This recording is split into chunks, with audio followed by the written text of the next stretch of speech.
We just rely so completely on our eyes, right? Yeah. Like to tell us what is actually real. Oh, absolutely. It is instantaneous. Yeah. The second you see a beautiful landscape or just a friend's face, your brain registers it as absolute truth. It is this very comforting sensation.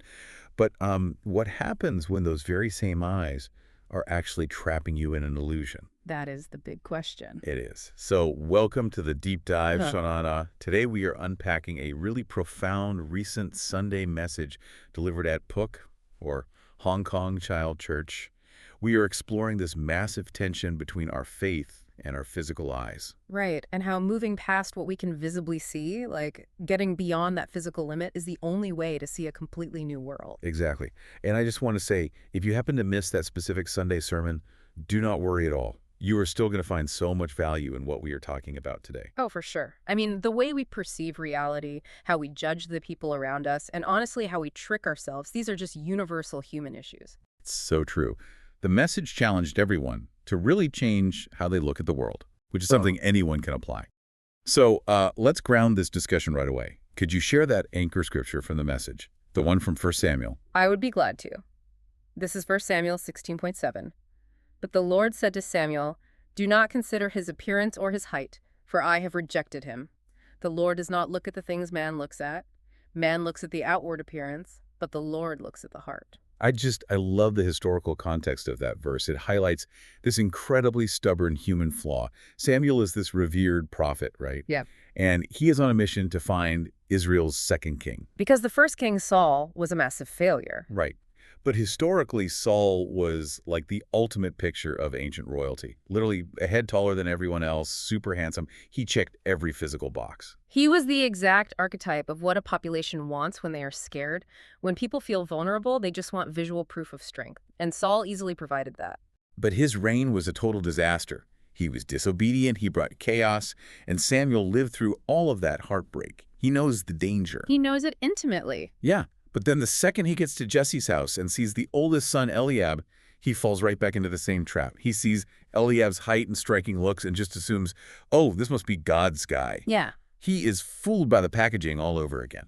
Well, and Samuel's reaction is just this profound case study in human biology, honestly. It is not just an old story. We are biologically wired to use these mental shortcuts heuristics that prioritize physical appearance. Wait, really? Like hardwired? Oh, absolutely. Evolutionarily, our brains like symmetry, height, clear skin, because historically those meant health and survival. The trap is that we unconsciously blur those physical traits with moral goodness or competence. Wow. And the Sermon at Dome brought this right into our modern culture by pointing out the obsession with cosmetic procedures. Like, society just tries to fix the outside because our eyes can only see the surface. Right. We have built entire global industries around fixing the exterior. We know people judge us on it, so it is a rational response, but it is a tragic one. It really is a misallocation of energy. Completely. People spend vast amounts of money and endure physical pain to change a jawline, but they entirely neglect their inner life. The heart is invisible, so its wounds just sort of fester in the dark. Which makes me think about social media filters. It is like the digital version of this. We exhaust our eyes scrolling through these perfectly curated fake exteriors all day. And you are actively conditioning your brain when you do that. Exactly. We are training ourselves to demand this high-definition perfection while totally ignoring the messy, complex center of a real person. When you stare at digital masks all day, you literally lose your tolerance for the texture of humanity. So if our physical eyes are so easily hijacked by ancient things like height or modern things like a screen filter, we have a big problem. We really do. Which brings us to the practical challenge from the sermon.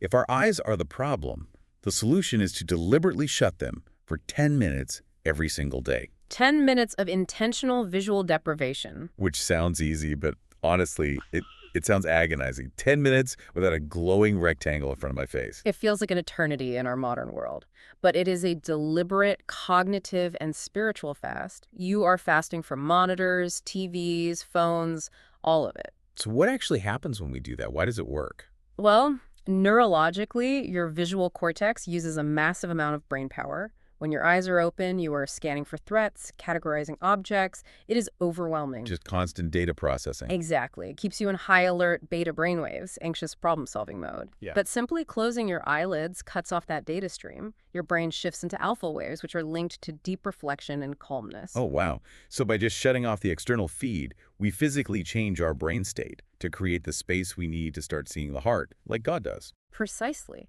If God says, do not judge by appearances, but our eyes only know how to see appearances, you have to turn the cameras off first. You can't learn a new way of seeing until you stop using the old one. That makes so much sense. Yeah. But it creates this crazy paradox, right? Mm-hmm. If we have to close our eyes to see the truth, were we actually the blind ones the whole time? That is the perfect transition to the New Testament part of the message, John chapter 9. Yes. The man born blind. Jesus and the disciples see him, and the disciples immediately ask, who sinned, this man or his parents? Which is just breathtakingly arrogant. Right. Just because their retinas work, they assume they are spiritually pure and this blind man is defective. They assume his physical brokenness is proof of a moral failure. They were doing the exact same thing Samuel did, just in reverse, judging the spiritual based on the physical. But Jesus completely flips the script on them. He tells them neither sinned. The blindness is a canvas for God's glory. And then Jesus calls himself the light of the world, heals the guy, and the irony is just amazing. The physically blind man comes to truly see who Jesus is, but the Pharisees, who claim to see everything perfectly, are the ones wandering in total spiritual darkness. It is a profound reversal. But, it is so easy to judge the Pharisees. But aren't we taught today that questioning things and being skeptical is like the mark of intelligence? The Pharisees doubted the healing because it happened on the Sabbath. Why is their doubt framed as such a blinding force here? That is such a crucial tension. We really have to look at the difference between a worldview of doubt and a worldview of trust. Modern science is literally built on doubt. Right, like Descartes. I think, therefore I am. Exactly. He doubted everything, his senses, his education, until the only thing he knew for sure was that he was doubting. And that skepticism built the modern world. It gave us medicine and engineering. It is a powerful tool. It is, but the source material points out that doubt has strict limits when you apply it to reality and people. The sermon used the Heisenberg uncertainty principle from quantum physics to show this. Oh, right.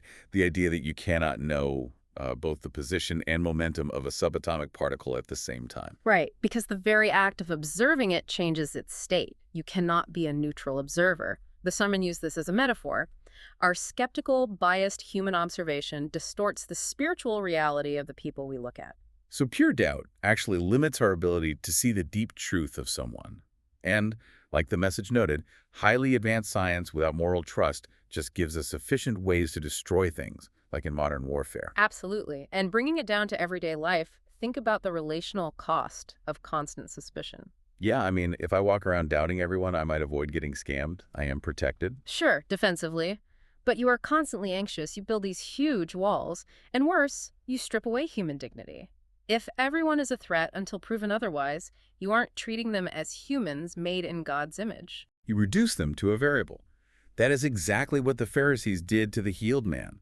He was just a theological problem to them. They were so blinded by skepticism, they could not even celebrate his healing. Their empathy was paralyzed, which is why faith is so radical. Faith is a choice. It is choosing to trust, even without perfect empirical proof.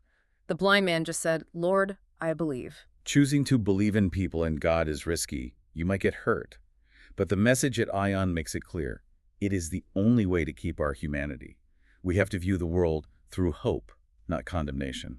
And this ties beautifully into the Lenten season and why we physically close our eyes and fold our hands to pray. Have you ever thought about why we do that? Honestly, I just thought it was to keep kids quiet in Sunday school. I never thought about the mechanics of it. It is deeply theological. We close our eyes to block out the visible world, the screens, the judgments, so we can focus totally on God. It is that 10-minute challenge in practice. And the folded hands. We use our hands to control things, build wealth, scroll on phones.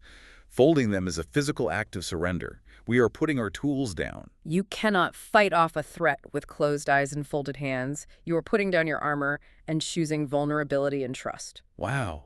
And that brings us back to John 9:39, where Jesus says, "He came so the blind will see, and those who see will become blind." It is a total reversal of what the world values. We are reminded, John, that God heals our spiritual blindness, but not so we can feel superior. We get this new sight so we can see the true heart of our neighbors and build the kingdom of God. It takes so much intentionality to step away from the glaring lights of this world. It really does. It requires quiet trust. Well, Gunja, as we wrap up today, I want to lower the energy a bit and leave you with something to meditate on. As you take up this challenge to intentionally close your eyes for 10 minutes today, escaping all those artificial lights, ask yourself this: what is the one beautiful, true thing about your own heart, or the heart of someone you have been judging, that you have just been too visually distracted to see?